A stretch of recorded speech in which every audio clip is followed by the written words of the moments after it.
மற்றும் பி என்னும் இரு எண்கள் m/n என்னும் விகிதத்தில் அமைந்துள்ளன எனில் a மற்றும் b இன் மீ போமா காண்க.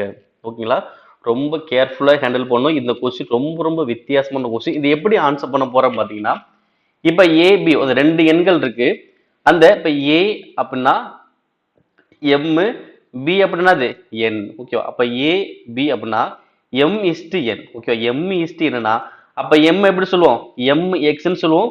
இது என்ன எப்படி சொல்லுவோம், nx. ஓகேனா விகிதங்கள்ல இருக்குல்ல, அப்ப விகிதங்களுக்குன்னா அப்ப ஏங்கிறது என்னது mx, bங்கிறது என்னது nx.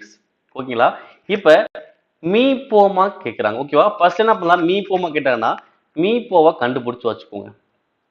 ஏன் சொல்றேன்னா, இரண்டு எண்களின் பெருக்கல் பலன் எல்சிஎம் கச்சிசிய பெருக்கல் பலனுக்கு எனக்கு சமம். இங்க இரண்டு எண்கள் இருக்கு. என்ன இருக்கு, ஒன்னு வந்து mx, இன்னொன்னு இந்த எவ்வளவு nx. ஓகேவா, அப்ப mx into nx is equal to LCM தான் நான் கண்டுபிடிக்க போறேன். இப்ப கச்சிசியம் எவ்வளவு வரும், இப்ப mx nx அப்ப ரெண்டிலும் எனக்கு எது காமனா இருக்கு, x தானே காமனா இருக்கு. அப்ப கச்சிசியம் எனக்கு எவ்வளவு வரும், x. கச்சிசியம் எவ்வளவு வரும், x. அப்ப x ன்னு வச்சுக்கோங்க. இப்ப அடிங்க. ஓகேவா, x எடுத்து நான் இங்க அடிச்சுன்னு வச்சுக்கோங்க, எனக்கு என்ன வரும், mx into n வருமா. அப்ப mx என்பது எனக்கு என்னது, ஏவா. அப்ப an வரலாம்.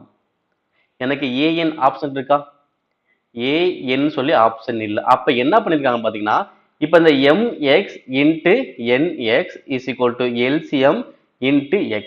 ஓகேவா, இதே தான் அப்படியே எழுதிருக்கேன். ஓகேவா, நான் x இங்க அடிச்சுனா an ன்னு வருது. சப்போஸ் இந்த x நான் இங்க அடிப்புன்னு வச்சுக்கோ, இங்க அடிச்சுனா அப்ப m இங்க என்ன இருக்கு nx. அப்ப nx என்னன்னு சொல்லுவாங்க, p ன்னு சொல்லுவாங்க. அப்ப ஆன்சர் என்ன வரும், mp. அப்ப ஆன்சர் எது கரெக்ட், ஆன்சர் ஆப்ஷன் சி. ஓகேவா, எனக்கு an கொடுத்தாலும் சரிதான், mp ன்னு கொடுத்தாலும் சரிதான். ஆனா an ஆப்ஷன் இல்ல, mp ஆப்ஷன்ல இருக்கு. அப்ப ஆன்சர் அது mp.